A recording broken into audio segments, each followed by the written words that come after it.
welcome back to all those conference attendees who've been here for the whole day, and also welcome back welcome to those who have been.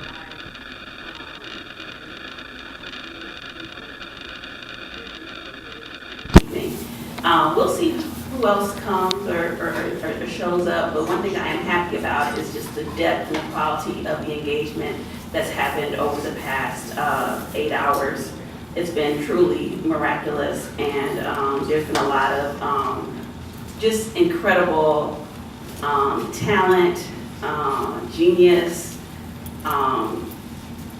intellect just shared all together in one place. And so I'm sorry for you guys who couldn't make it earlier, but we're in for, I think, an even more astounding evening with Andrea Jenkins. And it's for those who are who are just coming into the room. I just want to say a little bit more about this event, which is the Winton Cornerstone. It's a Winton Cornerstone series, and Andrea Jenkins is one of 5 other guest artists / scholars who joined us.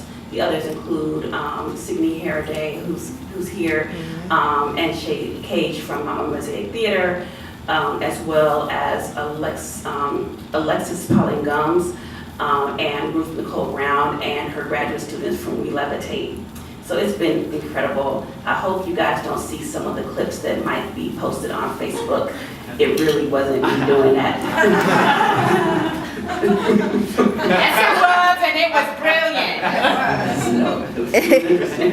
But anyways, so one of the reasons why we're able to do these, I'm really up in the University of Minnesota in the School of Code Policy here in Humphrey, is because the Winton Chair was established in 1987 to encourage innovative, distinctive research in the liberal arts, with the special directive that the chair be held by individuals whose research or creative work questions established patterns of thought, and that challenges cultural paradigms that are kind of normative of academia.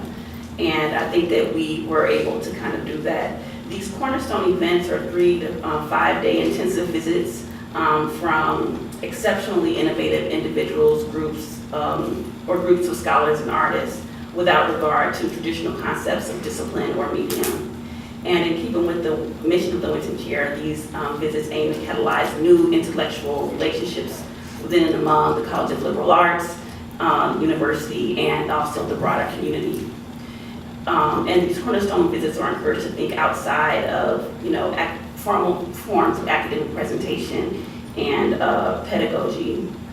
With that said, the whole purpose, as well as to have these kind of intensive visits, is also to identify talented faculty for longer residencies. So folks like Alexis Pauline Gums, Ruth Nicole, Andrea, Signe, etc. It's an opportunity for them to stay and have a 1-year residential fellowship with the University of Minnesota, so that they can work and they can focus on their creative work. So that is one of the end goals, at least one of my strategic end goals as well, to allow and draw some of these exceptional young people to the University of Minnesota. And I would like to just take a bit of time just to acknowledge members of the Winton Chair Committee, because it's one thing to have a set of resources and a vision, but it's another thing to make these things come into fruition. And so I'd like to acknowledge Diane Willow, David Valentine, if you guys can just wave a little bit, Lynn Marshall, and Aaron Lorber, who pulled all this together so beautifully. And it's really, there are other members of the committee, including myself, but it's really kind of the collective energy and drive of the folks who are on the committee that make these kinds of gatherings and engagements possible. So it's going to be my pleasure to introduce a member of our intellectual community who I've only recently, I've been getting emails from her for years, but who I've only recently met. And her name is Alessandra Williams, and she's going to be introducing Andrea. And so just a little bit about Alessandra. She is a Eugene V. Coates Robles Fellow in the Culture and Performance PhD program at UCLA. Using a methodology of ethnography and dance analysis, her research provides a transnational, cross-cultural, and social justice framework to theorize dance by choreographers, including David Rousseff and his reality dance company, as well as Ananya Dance Theater. And we just have to just give a shout out to Ananya.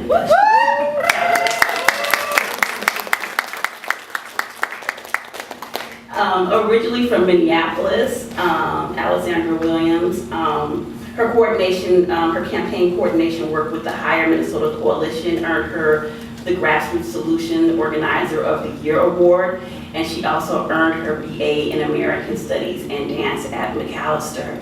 And the reason I really want to lift Alexandria up because she is doing something called dissertating. Any folks in here been in the process of dissertating before? A few folks. Writing a master's thesis before? Writing a BA thesis before?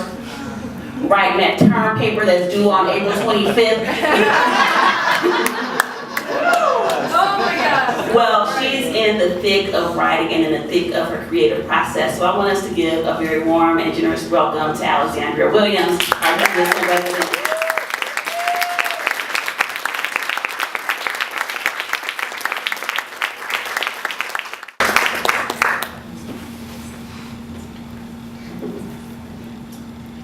Andrea Jenkins is an award-winning poet and writer. Most recently was awarded a Bush Fellowship and a fellowship in the Cultural Community Leadership Institute at Intermedia Arts, and sponsored by the Bush Foundation, and named a fellow in the Many Voices Fellowship at the Playwright Center. Last year, she won the Verve Grant for Spoken Artist at Intermedia Arts and the Naked Stages Grant for Emerging Performance Artist at Pillsbury House Theater. She is a Gibbons Foundation Fellow working with Amiri Baraka and J. Otis Powell. She has won the Loft Mentor Series in 2002 and the Napa Valley Writers Conference Scholarship in 2003. Andrea earned her Master's of Science in Community Economic Development at Southern New Hampshire University. Also, a certificate at the University of St. Thomas with the Community Leadership Institute, and a Bachelor of Science in Human Services, Interpersonal Communications at Metropolitan State University, and also has an MFA in Creative Writing from Hamline University. She has performed with the Outward Spiral Theater, Mama Mosaic, and 20% Theater. Andrea is the author of 3 chapter books of poems and her first full-length book of poetry called The Tea is Not Silent, New and Selected Poems. She currently is co-curator of the Queer Voices reading series at Intermedia Arts. She has been published in several anthologies, including Gender Outlaws 2, The Next Generation, When We Become Weavers, Queer Female Poets on the Midwestern Experience, edited by Kate Lynn Hibbert, and The Naked Eye, Wide Open, and The Naked Eye, Inside Out, edited by 20% Theater, and most recently in Gay, Lesbian, Bisexual, and Transgender Civil Rights, a public policy agenda for uniting a divided America, edited by Dr. Wallace Swan. She was also a contributor to the widely acclaimed anthology, Blues Vision, with MNH Press in 2015, edited by Alex Pate, Dr. Pamela Fletcher, and J. Otis Powell, as well as the 2016 anthology, A Good Time for the Truth, edited by Sun Young Shin, also with MNH Press. Andrea works as oral historian for the Transgender Oral History Project for the Tretter Collection at the University of Minnesota. Please join me in welcoming Andrea Jenkins.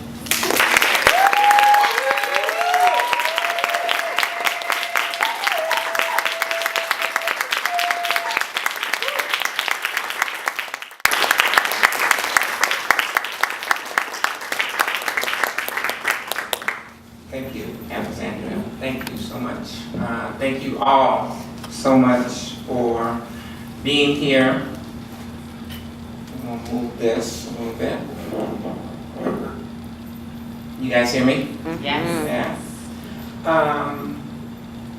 Thank you, Winton, Cornerstone, even organizers and committee.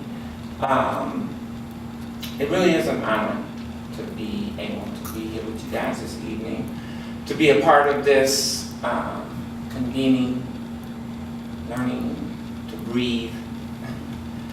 I know my breath is very shallow tonight, and you know, this is just one more blow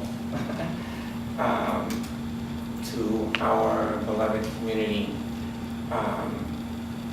that we seem to continuously experience over and over and over and over. So, dearly beloved, we are gathered here today to get through this thing called life.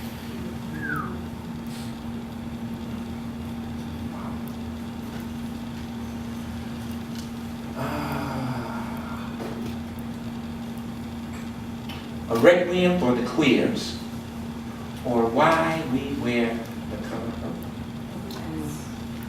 We wear purple because all princes deserve a royal crown.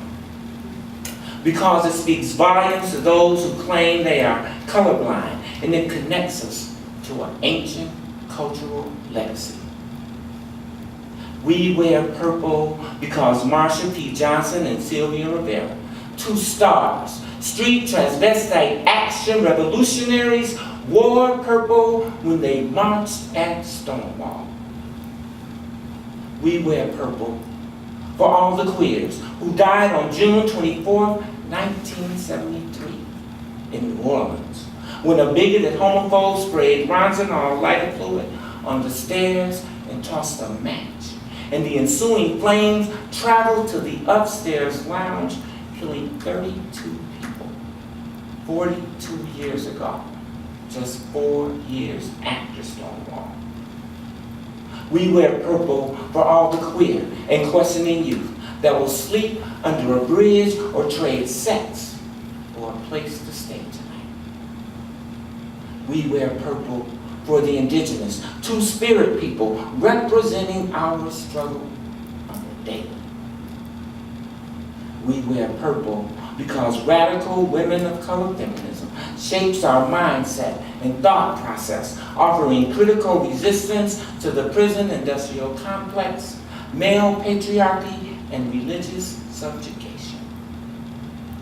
We wear purple because we have to rewrite the narrative of what is and who is a woman.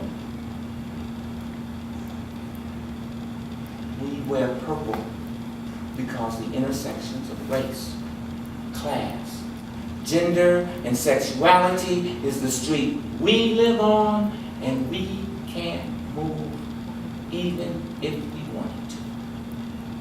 We have to act against what is considered wrong. All of y'all can go and get married now. But I can't even vote because my ID does not match up to the person standing in the ballot box. All of y'all can go and get married now.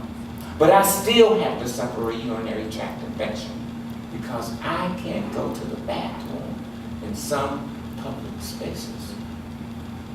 All of y'all can get married now, but Cece McDonald was locked up in the men's prison at St. Cloud Correctional Facility for defending herself from racist, transphobic, homophobic attacks, while George Zimmerman, who murdered Trayvon Martin, is still walking around a free man with his gun in his waistband. All of y'all can get married now. And believe me, I am truly happy. It means we have moved a little closer to a more just, more righteous society. But we still got a long way to go. The personal is political. We wear purple for Miss Major and the Transgender Intersex Justice Project. My homegirl from Chicago who marched at Stonewall too and is still putting in revolutionary work for the trans brothers and trans sisters on lockdown. We wear purple for Leslie Feinberg and Kate Bornstein, two transgender warriors.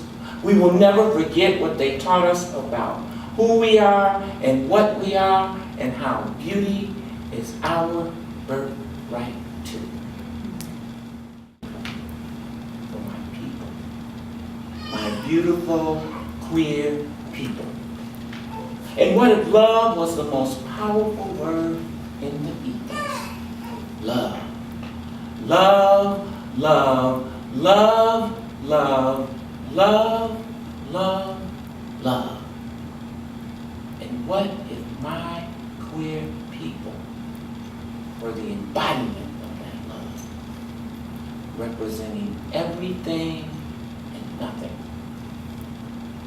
We wear purple because Elton John sang, and you can tell everybody this is your song. I know this might sound simple, but now that it's done, I hope you don't mind, I hope you don't mind if I put down in the words how wonderful life is when queers are in the world.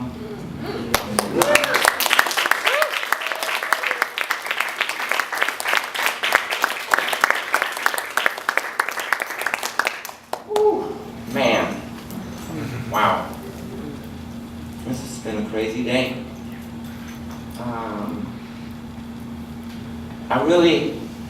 I picked this outfit last night because I decided I was going to read Requiem for the Queers as soon as I hit the mic, and I had no idea. You know, and I saw the story last week when Prince went to the hospital, and I was like, okay, he went home, they sent him home, so he's cool, right? But I had no idea. I picked this outfit out last night.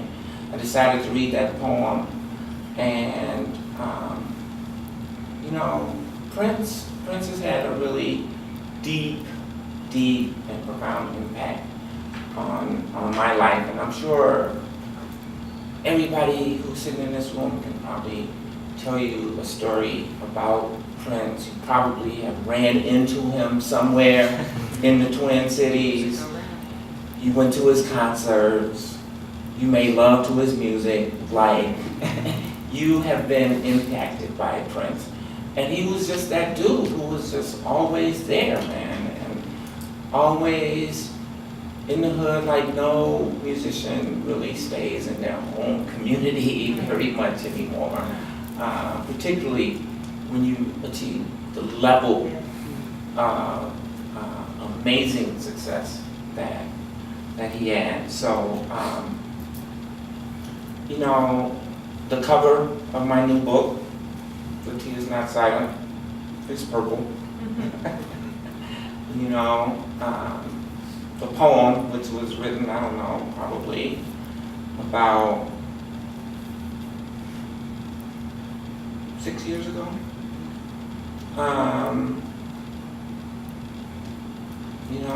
that was inspired by Purple Rain and the power and the impact that I learned about what purple means, right?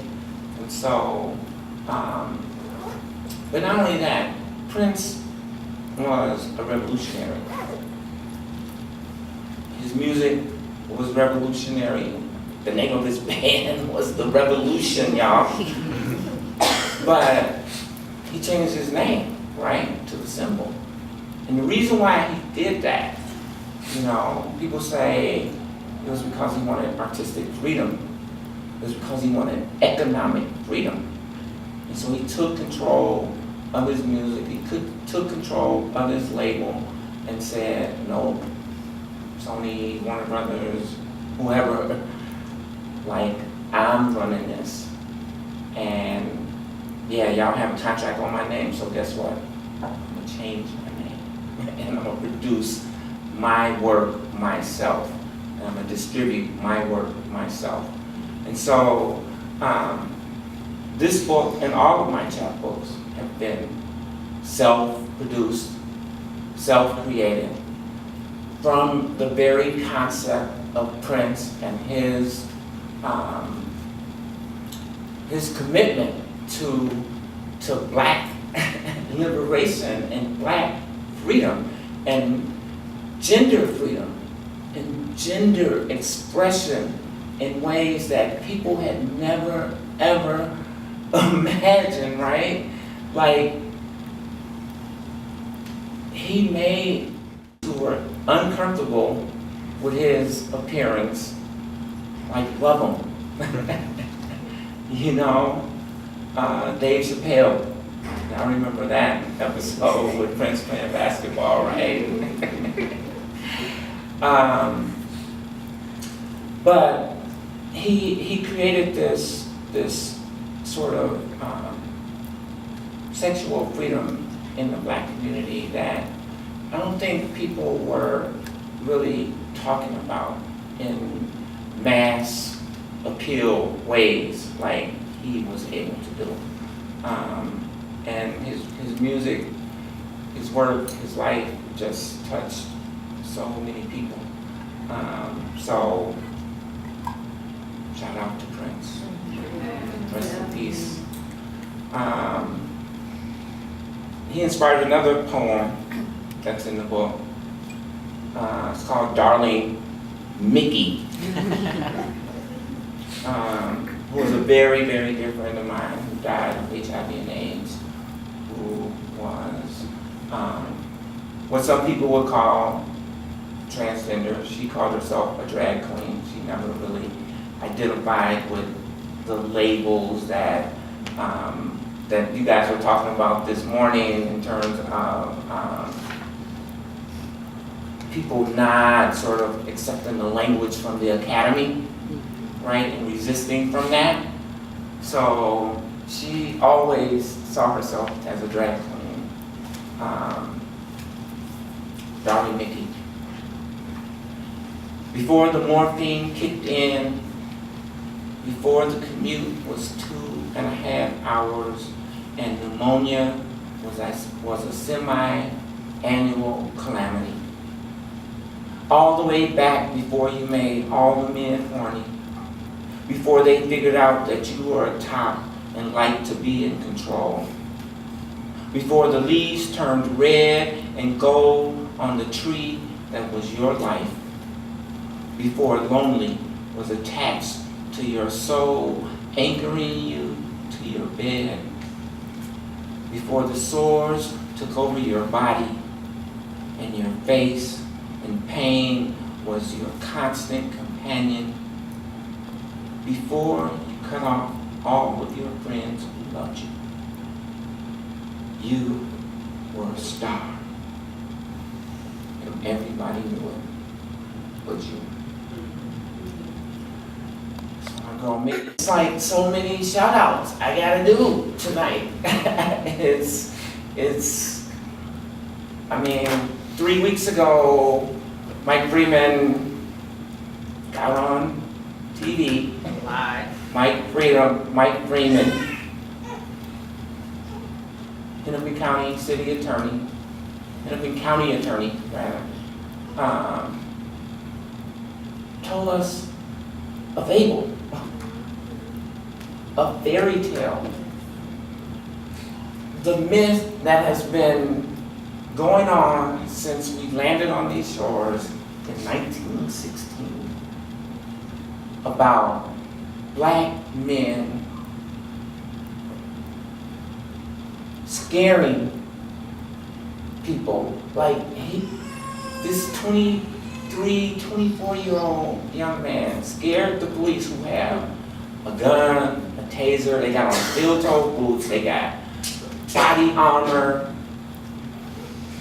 flashlight that they knock people in the head with, like all this equipment, and they have the authority to kill people, right? So they're scared? How are you afraid? Like what are you afraid of? And the same exact narrative that we hear every single time someone is murdered by the police. I went for my gun. You know, and the thing is, all of this happened in a matter of 61 seconds.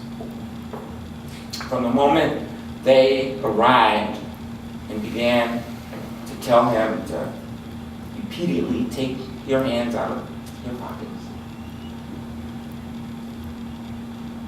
He didn't take his hand out of his pocket. The cop grabbed him, threw him down on the ground, an illegal hold that he had already been reprimanded and left his job for in a whole nother state.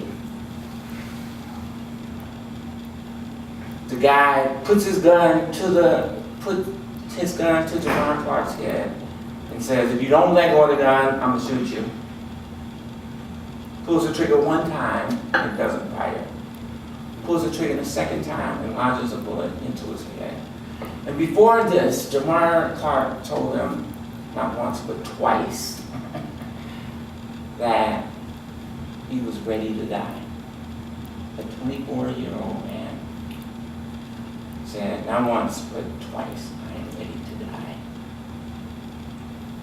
And the most unbelievable thing about the whole narrative is it happened in 61 seconds.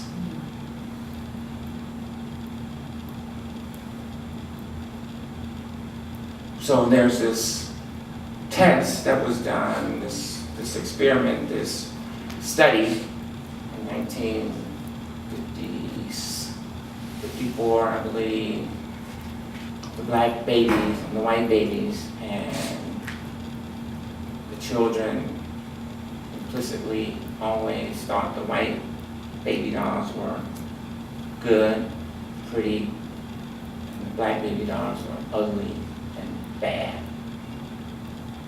And so, in order to walk into a situation and shoot someone within a matter of 61 seconds, you have to implicitly believe that this person is bad, right? So, just so we can have a sense of what 61 seconds is, I want us to have a moment of silence, 1 second, for Jamar Clark. Y'all cool with that?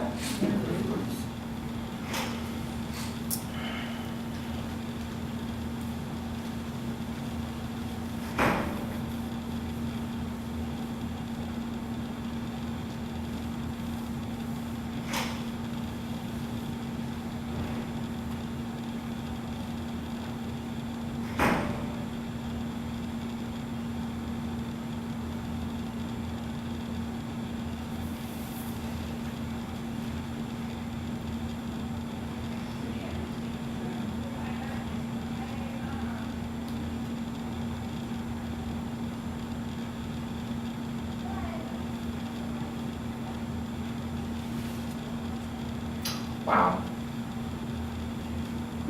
61 seconds. It's unbelievable. Then we lost Kirk Washington 2 weeks ago on the freeway in the craziest, freakish, most tragic accident you can even imagine. Those who don't know Kirk Washington Jr., brother, son, amazing artist, activist, father, husband, brother, son. He was teaching our babies. He organized arts events in his community, not downtown, not at the Walker Arts Center, not like in his community. He was just a beautiful soul. And every time he saw me, he embraced me. That's not something that a lot of black men do these days, I'm just telling y'all. Brothers are afraid of me for whatever reasons, I don't know, I don't understand, but Kirk never was, ever. And I love him for that, but his words speak more powerfully than anything I can say. So we were able to collaborate on a poem with 12 other poets from across the city, and wrote this poem called One Minneapolis, a City of Verse. And I want to read Kirk's verse to that poem. Language describes the ideas of the ones who speak it. The single stories about the Fifth Ward and the words we see that narrate gentrification in real time say a lot. I speak the gospel of the North Side with the rage of lovers and perceive in my dreams a unified breath that electrocutes fear and misunderstanding. To remain apathetic is assured enslavement. So, precisely, what is this dream? Yeah, that brother was deep. He was deep. So, man, I know we're here to try to have a good time, and I don't want to bring the house down, but there's so much heaviness in the world, and we gotta acknowledge it. We gotta talk about it. We gotta deal with it. We gotta learn to breathe, right? We gotta learn how to breathe through this sadness and this madness. There's a poem called Life Strange. It's the title poem of the book, The Tea is Not Silent. Life Strange. Crimson sounds emanate from the darkness. Alert, you listen with an open heart. It is not your duty per se, yet like sunrise you always appear, steady and sure on the turbulent rivers that in unison can create waves of energy that flow outward, leaving devastation in its wake. Swollen waters fill my lungs, I can't breathe anymore. The light gets brighter and brighter, and all of a sudden I realize the beginning is near. I've been waiting for this moment for all my life. Oh Lord. So, as I was thinking about this day, I turned to legendary artist, activist, Harry Belafonte. Some of you may know who he is, but all of you have probably heard the Banana Boat song. Dale, Dale. But Belafonte is a committed freedom fighter who has practiced art and activism all around the world for over 7 decades. He was an outspoken supporter of Dr. King and the Civil Rights Movement. He rode on the bus during the Mississippi Freedom Summer and has been actively engaged in Cuba's political hip-hop scene. Belafonte's style of performance was infused with his activist passion and his dreams for liberation for oppressed peoples across the globe. He believes that there is no separation between art and activism in the struggle for human equality. He states that one of his mentors, Paul Robeson, made a statement to him that changed the entire trajectory of his life. Quote, "Artists are the gatekeepers of truth. They are civilization's radical voice and moral compass." And so the part of the day that I got to experience, and I know that the parts of the entire day was all about art and activism, right? The power of art to change our own selves and to change conditions and the people around us.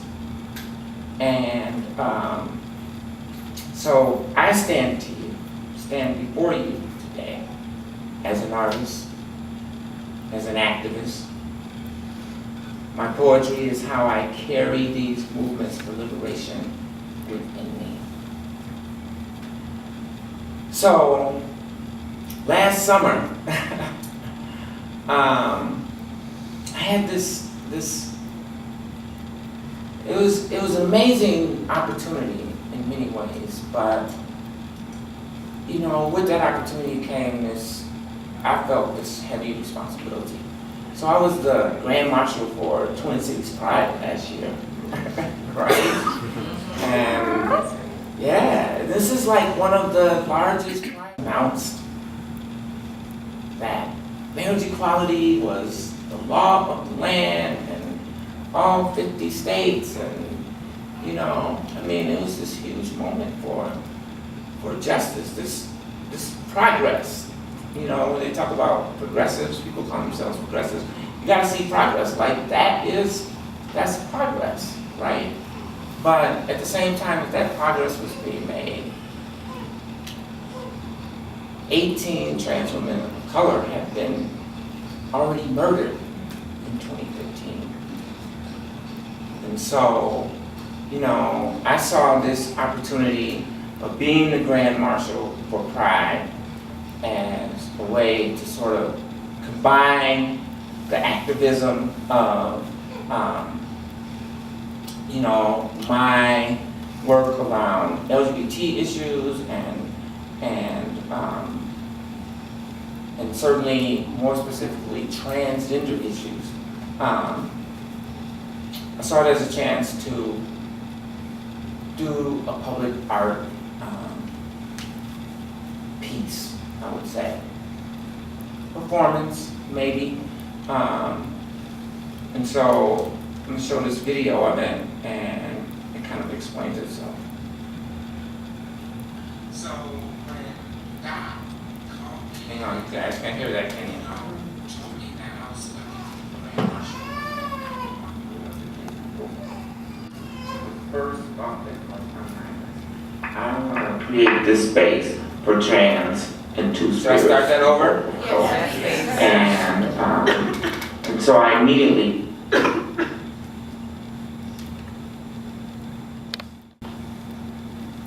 So when Dot called me and, you know, told me that I was selected to be the Grand Marshal and that I could march with up to 10 people, the first thought that crossed my mind is, I want to create this space for trans and two-spirit people of so I immediately started organizing and trying to get people together. And then we got these amazing signs from Black Lives Matter. And it all just came together. And, we thought we really want to have a moment that would highlight the real reality of Black trans lives. And the reality is we're dying in the streets. Transgender people of color and transgender people in general, when they talk about violence and discrimination against LGBT people, 90% of that violence is directed at trans people. And so, transgender people of color are average salary, average income is less than $10,000 a year. The unemployment rates are astronomical. And so, in order to bring attention to that issue, while I had this huge, amazing platform of being able to ride in a convertible down Hennepin Avenue, representing the entire LGBT community, I wanted to make a statement that our lives matter, and this movement is not complete until we can create equality for the entire spectrum of the LGBT community.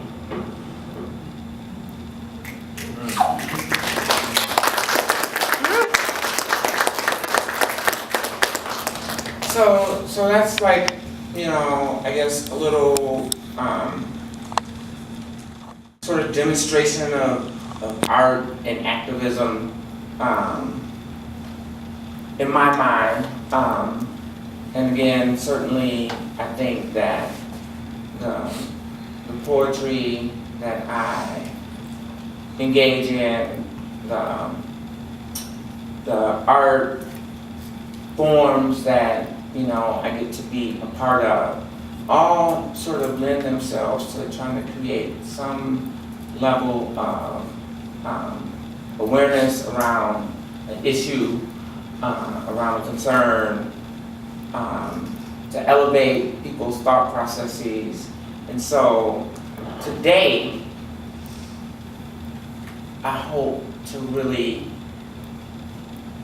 draw the connections between transgender women and this whole notion around Black feminism, right? And to ensure that when people are thinking about women's issues, and particularly Black women's issues, that they are also concerned with the issues that transgender women of color face. And it's critical, y'all. The laws that we see being passed in North Carolina, in Mississippi, in Texas, Houston, these attacks, while they're being framed as anti-transgender bills, they're really stripping away at all of our rights. So the Charlotte bill also included a restriction on raising the minimum wage to $15, right? The Houston repeal of an equality law took all the rights away from everybody. So immigrants can get fired or denied housing. Disabled people can be discriminated against. There is no recourse in the city of Houston if your equal rights have been violated. You gotta go to the Supreme Court, and of course they're gonna tear that shit down, right? Because it's just completely unfair. You cannot make laws to specifically, expressly affect one group of people. You know, I'm not a lawyer, but I'm telling you, North Carolina is gonna lose their case. And they've already been sued by 2 different parties. And so, you know, I don't care how right-wing the court is, you simply cannot legislate hatred, right? And so, it's not just the transgender issue. People have to get engaged in these things. When you think about the attacks on Planned Parenthood, like 60% of transgender women get their health care through Planned Parenthood. And that includes transgender men as well, right? Because those are some of the places that A, are affordable, and B, that are culturally competent, you know, to be able to provide access to health care. And so all of these issues affect all of us, and we have to be in solidarity. We have to be thinking intersectional about these issues in ways that, you know, I think people are so focused on their one concern and don't really see how immigration issues are Black Lives Matter issues, right? How queer rights issues are Black Lives Matter issues. And so, you know, I just want to be able to try to make those connections, help people see doing our organizing, doing our social justice work, then I think we create liberation for all people. That's right. You know? So I hope that you guys can join me in that.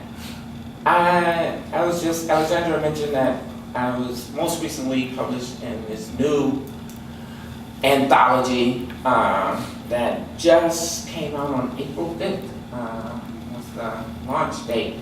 And man, if you look at the lineup of authors in this book, man, it is just outstanding. All people of color, all radical thinkers and writers and artists and poets and creators. Shannon Gibney, Tyon Coleman, David Mura, Vanessa Fuentes, eBay, Balfi, Carolyn Holbrook, Hyde Erdick, J-Ron, Kim, Rodrigo Sanchez, Cheveria, Kalia Yang, Andrea Jenkins, Robert Karimi, Sherry Kwan Lee, David Lawrence Grant, and Diane Wilson. This is like a powerhouse anthology, you guys. And so I thought I'd read just a little excerpt from that book, and hopefully maybe it'll entice you guys to go pick this up too. I'm sure that Ancestry Books, who is also selling copies of The Tea Is Not Silent, will have copies of A Good Time to Tell the Truth really soon.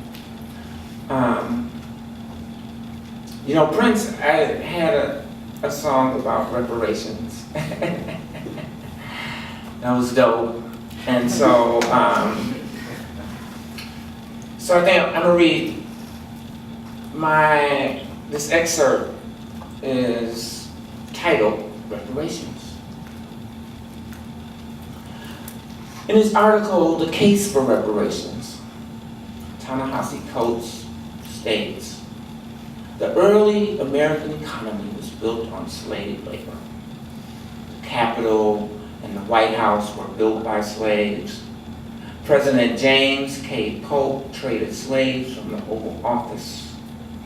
The laments about black pathology, the criticism of the black family structures by pundits and intellectuals ring hollow in a country whose existence was predicated on the torture of black fathers, the rape of black mothers, on the sale of black children. An honest assessment of America's relationship to the black family reveals the country to not be its nurturer, but its destroyer. And this destruction did not end with slavery. Discriminatory laws joined the equal burden of citizenship to unequal distribution of its bounty.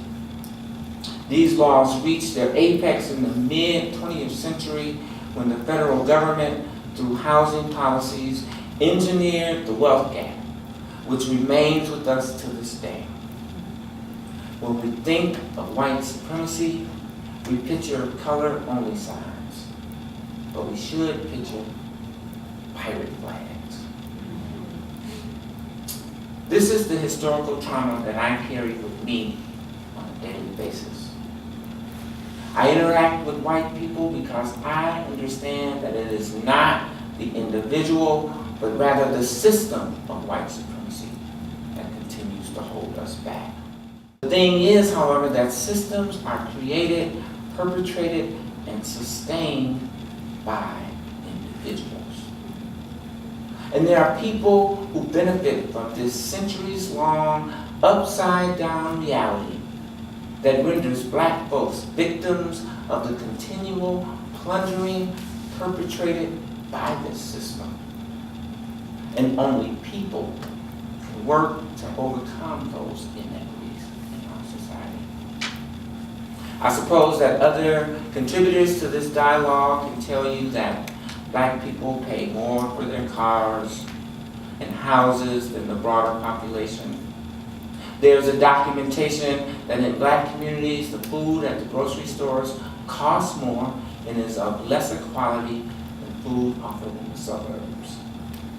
All you have to do is turn on the television to find out that being black can cost you your life, especially black men. Check for Tamir Rice, Trayvon Martin, Mike Brown, Walter Scott, Freddie Gray, Eric Harris, or Eric Garner, who was killed by a New York City police officer while pleading for his life on video, saying, "I can't breathe." Blacks in America are the only group of people that have been violently, legislatively, and legally disaffected by the very system that we built. Yet we continue to pay our fair share of taxes and contributions. Yet we Black Americans, yet we Black Americans continue to move this grand social experiment called America closer to one of the best models of democracy in the world. But this country also fears Black America. Non-blacks worry that if we actually had equal opportunity in this society, that Black Americans just might achieve more than they could imagine. They fear that we might begin to do the things to them that have been done to us. I don't know how that would actually play out, but I know that reparations need to happen. But if you are this far into this essay, you know that I, and a Black American trans woman, started out with a significant deficit in life and suffered many losses and indignities along the way. I have come to understand that because of transphobia and racism, I will only get so far in life. I am only expected to achieve so much. It takes every ounce of strength I have to get up and face the world every day. Real talk. This is the same scenario for all African Americans in this country. We are deeply injured as a community. Collectively, we experience trauma at higher rates of controllable disease and die from them at higher rates. Our lifespans tend to be shorter based on a number of environmental factors, including stress, poor diet, and discrimination. unemployment rates are over double that in the broader community, and our public schools are tragically failing. Coates, in his strong argument for reparations, states, "What I am talking about is more than recompense for past injustices, more than a handout, payoff, hush money, or a reluctant bribe. What I am talking about is a national reckoning that would lead to a spiritual renewal. Reparations would mean the end of scarfing hot dogs on the 4th of July while denying the facts of our heritage. Reparations would mean the end of yelling patriotism while waving the Confederate flag. Reparations would mean a revolution of the American consciousness, a reconciling of our self-image as the great democratizer with the facts of our history. On time. 1. At an appointed time. 2. For or by payment by installments. And so now we come to the end of this moment in time. This journey through my life is not disconnected from the world around me. Barack Obama is the President of the United States in the last months of his second term. Obama's former minister, the Reverend Jeremiah Wright, was crucified in the media for his comments condemning America's racist actions towards its citizens of all races. Unscrupulous mortgage brokers have undermined the entire world's economy by mainly preying on low-income African Americans through the use of subprime mortgages. And here in this state, the unemployment rate for all people is 4.9%. Chinese proverb insists, "May you live in interesting times." Indeed, we do. But like the words of the song sung by the late, great Sam Cooke, I was born by the river in a little tent, and just like the river, I've been running ever since. It's been a long time coming, but I know the change is going to come. Oh boy. Check this book out, you guys. It's really amazing.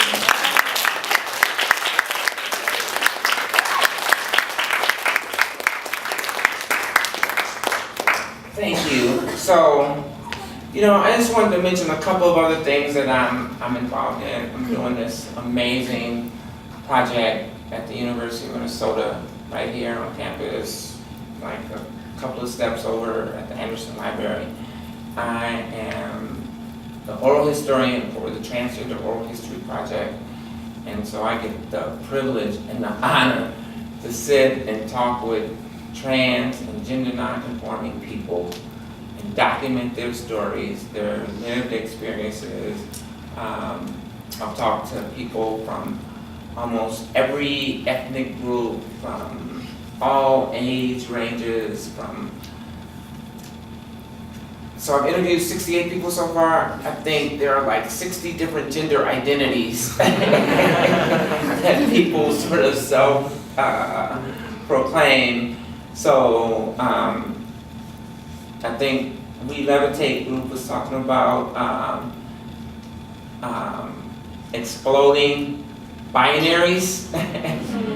Man, it's happening, you guys. Like, this whole man and woman, and Prince was doing this 30 years ago, right? Prince said, I'm not a woman, I'm not a man, I am something you will never understand. So he was on the forefront of that, but trans people and gender non-conforming people are really just pushing those boundaries and those binaries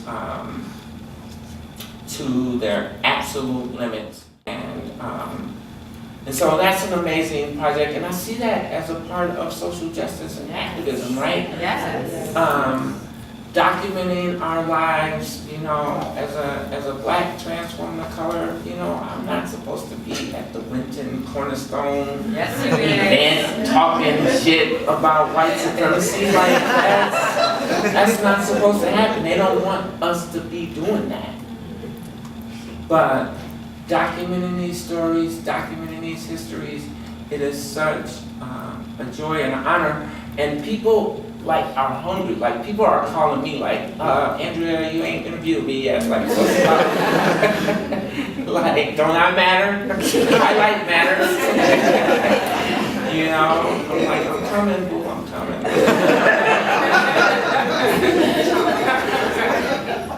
The other thing that I wanted to mention too, though, that I've been engaged in is a new political action committee called Trans United, and it's a political action group. It's a 504c, and so it allows us to you know, to talk to raise money for candidates, to support candidates, endorse candidates, to do what you would call you know, political screenings. So we just put together a presidential screening tool. I think Hillary is gonna probably fill it out. Bernie will probably fill it out. Pretty sure Ted Cruz won't. So we probably won't be endorsing Ted Cruz. But you know, support us, tweet about us, like us on Facebook, and do all of that good stuff. Contribute money, because you know, democracy ain't free. Like, it costs money to do this activism work out here. So we need to be supporting each other in that process. And there's all kind of ways to support, but certainly financially is definitely one of them. And so, so yeah, I mean, life has been good. Life has been blessing. You know, self-care is such an overused term, I think, in many ways, but it's so important that we do it, right? It's kind of like, you ever get a magazine, subscribe to a magazine, and you get it for years, and you get the same articles every year? Like, you know, 9 ways to save on your taxes every April. Like, but the reason why they do that is because, you know, we need reminders, right? I mean, Essence, if you go back and look at all your Essence, copies of Essence, it's basically the same articles redone over and over and over. Because we still need to learn those lessons, man. We still need to try to understand that kind of stuff. And so, you know, we gotta keep saying the same things over and over until we get the message. So, with that, I am gonna just open up for some discussion and some dialogue and questions if anybody has any. And if you don't, I'll just keep reading poetry. Poetry. But no, let's talk. Alexandra. I was wondering if you could talk a little bit more about your solidarity with Indigenous communities, sort of where that comes from, and how you think it will grow in the future. You know, so from a personal standpoint, my friend Mickey, who I wrote the poem about, was Black and Native American. She grew up on a reservation in Wisconsin. And so she was my dear, deep one of my best friends, like, she helped me come out and be myself, and just taught me so many things. So, on a personal level, it happens there. And just educating, I think educating yourself on indigenous issues and concerns, you know, recognizing that everywhere we go, including this land-grant university right here, we are standing on native, indigenous soil, that, you know, we are settlers here. I was just in at a conference in Canada, Victoria, British Columbia, and the indigenous people there were very clear about their resistance to colonialism and the sort of settler mentality that has dominated Canada, and it's the same imperialism, colonialism, white supremacy, whatever you want to label it, that is all over the globe, right? And so, you know, I think we have to always have that in our consciousness, always include those indigenous peoples and concepts in the work that we're doing, and just be woke, you know, just be aware, and lift up those narratives and support the struggles. I mean, you know, we should know that in Canada, last year, 950 Native women just disappeared. 950. I mean, if we had to say her name, like, we'd be here for the next 3 hours, right? So understanding that, and understanding that that, you know, the same patriarchy that we're fighting against is deeply impacting our Native communities. Native girls are the most incarcerated girls in this state, more than black young ladies. So, you know, we have to be aware of these issues, and then we can begin to address them. So I think, you know, from a transgender perspective, just the fact that two-spirit culture has been so sort of revered throughout time in many Native cultures, not all, but in some, but certainly recognized in more than one gender, has been sort of recognized in many indigenous cultures, that there is sort of this connection from that standpoint. You know, Janet Mock is part Hawaiian and born, you know, in indigenous land. So, and recognize the mahu, as they refer to sort of trans or two-spirit people on the island of Hawaii, and work with them to you know, create liberation and oppression, liberation from oppression. Yeah, I mean, I think those are some of the things that we can do.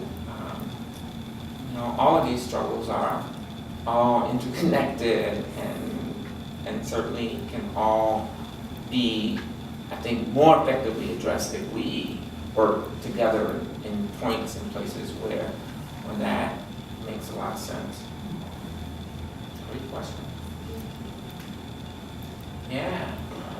Could you talk a little bit about like the long-term goals of the Transgender Oral History Project and or the university's commitment to sustaining the project? So, because I imagine a lot of that work is just on your shoulders. Wow.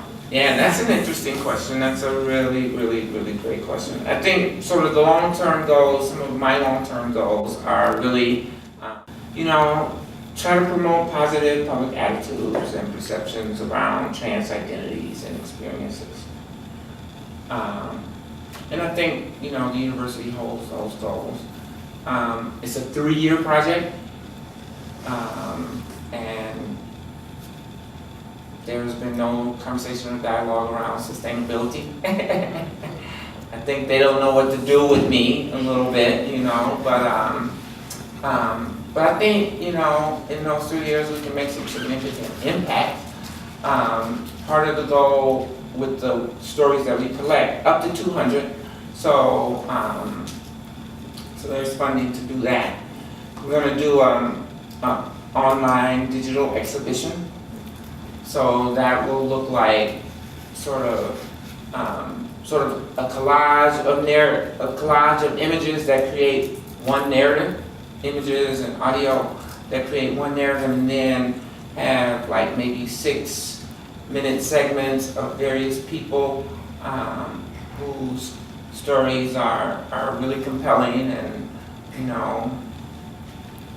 easier to edit and do those kinds of things, as well as links to resources and to other parts of the archives that are here at the university. So that's sort of the specific things that I think are going to happen. There has not, again, been a long conversation that I've had around sustainability. I mean, there have been brief moments of, the project is actually being funded by a very, very wealthy transgender person who is interesting. They are from a family that owns Hyatt hotels, so when I say wealthy, very, very wealthy. In fact, they are the poorest member of their family, and they're worth about $1.5 billion. And all of their cousins and siblings and aunts and uncles are like way richer than they are. This is the trans, So even within the 1%, transgender people are marginalized. Having amongst their numbers.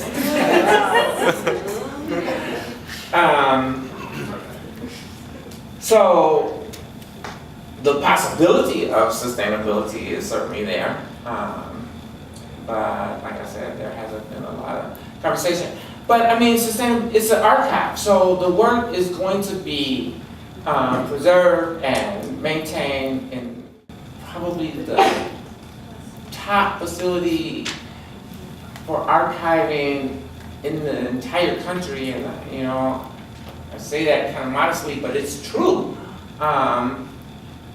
That our archives, if people have been down to any of those collections, the Gibbons collection or the Trotter collection, which is where I work, it's 80 stories underground, hermetically sealed, and you walk in the space and it's like literally that scene from Raiders of the Lost Ark, where they just had like all these rows and rows of artifacts and things. It's that, like miles of books and memorabilia and historical records and all of these things that are there, all of these source materials that are there. So students here, man, it's a treasure trove of research material. Artists go there and find materials just to make work. It's incredible. In fact, I think a class is doing a show that they found all of their source materials at the Treasure Collection, and it's going to be at Patrick's Cabaret next week. They're celebrating their 30th anniversary, and they're doing a show based on the treasure collection, so it's going to be pretty interesting. I hope. We'll see. Yeah, so I don't know. I don't know if I can last beyond 3 years anyway. Yes.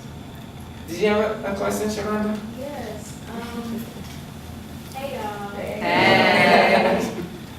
I just wanted you to speak more to like two-spiritedness and like the cultural history of that within like different indigenous like communities, because it's like I know some older people who be like, oh, trans, queer, that's new, and I'm like, no, and just hearing the term like two-spirited and like just learning like more about it, I was like, okay, this gives me more. So I don't want to necessarily fall into a whole area of sort of, I don't know, trying to appropriate Native or Two-Spirit culture, right?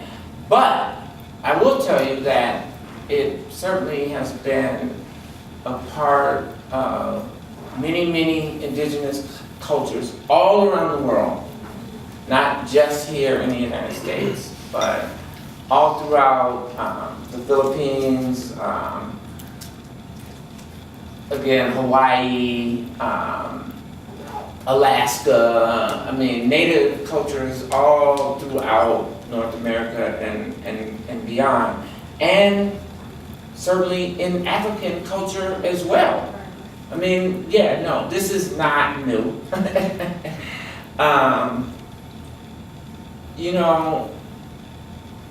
People, there was a brother here earlier today who's doing research, Aaron, I think, yeah. Trying to uncover and document same gender loving. It's not I don't really use that language. I'm more queer or gay or lesbian, but that was happening on the slave ships coming here. That was actually a big part of the survival of Black people coming to across the Atlantic slave trade. People were comforting each other, loving each other, supporting each other to be able to make that journey, and that included sexual intimacy and relationships. But even long before that, I mean, I talk about Queen Hatshepsut, who was an Egyptian ruler who ruled like a king. She wore a fake beard, which all the kings did, and she was a general, and she won more wars. She was one of the fiercest generals ever in Egypt or Kemet. And so instances of transgender identity is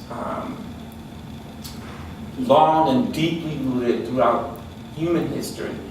I was really fascinated and thrilled and delighted. Yesterday I interviewed a young man, and he's like 24 years old, Polly Murray. I'm like, wow, these young people are knowing their history these days. Polly Murray was an attorney who was trans-identified, female to male, I guess we would say, used male pronouns, always dressed in a suit, clerked for the Supreme Court Justice, yes, thank you, Thurgood Marshall, and worked on all kinds of civil rights cases, and then stopped practicing law and started writing poetry and publishing poetry. And this was in the 50s. So there were transgender models on the cover of Jet magazine. in the 60s and 70s, no, it's not new. I mean, you tell people. One of the truest things in the Bible, and maybe there's a couple of other true things, but there is nothing new under the sun. Right? The Bible says there is nothing new under the sun. The reason why the Bible talks about a man shouldn't wear woman's clothes and vice versa is because it was happening. They didn't write rules for shit they couldn't even imagine. They wrote rules for the stuff that was already happening. Big time. And even the whole fact of all of the canonical doctrines and those books that were written by the Christians, by the Jews, Muslims, they were written because they were going into black communities, black lands, where people were practicing spirituality deeply on a real connected level. And they didn't have no books because the Spirit is within us. We didn't need books. When we got books, that's when civilization started ending, when they imposed the books on us. And so you really have to understand the political context, and people laughed at that comment, but that's true, man. There's no need to write laws about things that weren't happening. They said don't get tattoos because people were getting tattoos, That's what Leviticus is all about. They're trying to legislate against the things that were already occurring. So, but Google is your friend. Just online, and you can find all kinds of documentation. I mean, you have to be careful and check your sources, but the information is out there. It really is. Yeah. Thank you again for your talk. I wanted to, not to continue on Two-Spirit programming. I'm the co-chair of the Minnesota Indian Women's Resource Center. It's a nonprofit in South Minneapolis, and we've just in the last few months started hosting sort of Indian women and their families. We're hosting Two-Spirit programming and groups at our organization. And there's also currently at the Minnesota American Indian Center an exhibit of Two-Spirit artwork. Yeah, I think it opens this weekend, or that's right. Yeah, it's this weekend. So I mean, All My Relations Gallery is actually. Yeah, it's at All My Relations, yeah. right? Which is on like everything else for Indian country in Minneapolis. Yes. It's all around Franklin, so that's the heart of it. Not pandering, like really being in spaces, in community that I'm not supposed to be embraced in. Like those are the moments that really make me happy. Not all black girl, black women spaces are inviting to transgender women of color. That's why we're being murdered. We're isolated. We're apart from society. And so being included in these conversations, being a part, and Sidney, you have been so, I remember when you and Shay invited me to be a part of this Women in Violence piece performance you guys did at the Law Literary Center around domestic violence, right? And Women in War, I think it was called. And I wrote a piece about the war that happens in our homes, the domestic violence, and how that impacts our communities. But that was 12 years ago, I don't know, 15 years ago maybe. So you guys have been actively modeling the sort of behaviors or practices that really move and help build community, and that makes me very, very, very happy. Yeah. Yeah, it just unfortunately, I don't get this all the time, so there are a lot of times when I'm not as happy. But, you know, my grandbabies make me happy. I love them so much. I have a 27-year-old daughter, a little insight into my life. So yeah, that makes me happy. Sometimes there's black days. I'm gonna end with this poem since you asked that question. So prior to doing this job here at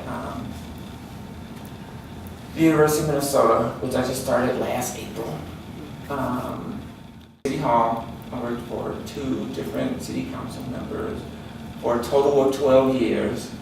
So, I mean, I was literally in the belly of the beast every single day, where all of the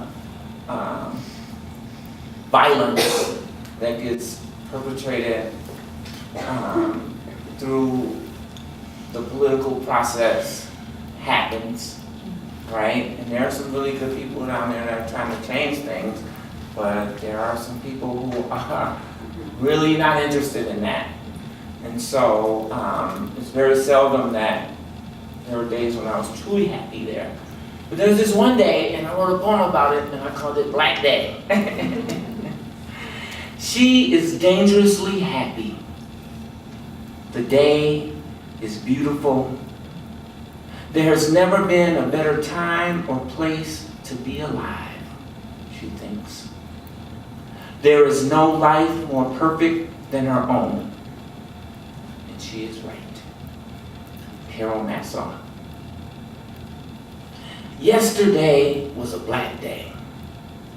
Not as in dark matter or consumer spending Black Friday. Though some may call City Hall a black hole. I wake up every day and go to this black hole. I have to protect my soul. But this wasn't that day. No dark clouds blocking out the sun. This was a black day, as in black people's issues were front and center. As in a time to make systemic change happen for those disabused by white supremacy. As in a city trying to make amends for the sins of its fathers by creating a racial equity agenda. As in a black president coming to town to shake hands with the common folks. As in Professor John Powell riding in on his black horse seeking reparations for the black homeowners who lost their fortunes. A black day as in the first black director for the Community Planning and Economic Development Agency was nominated by the mayor. A black day as in the Prince Hall Masons were negotiating building affordable senior housing in the community. Black days don't occur very often in City Hall. Sometimes not at all.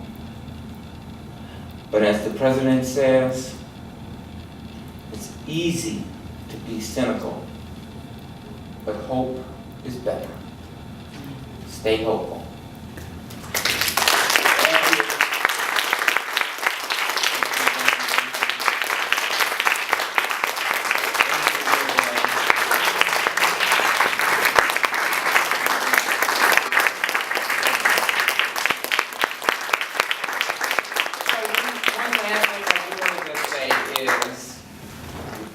That's all lit up purple.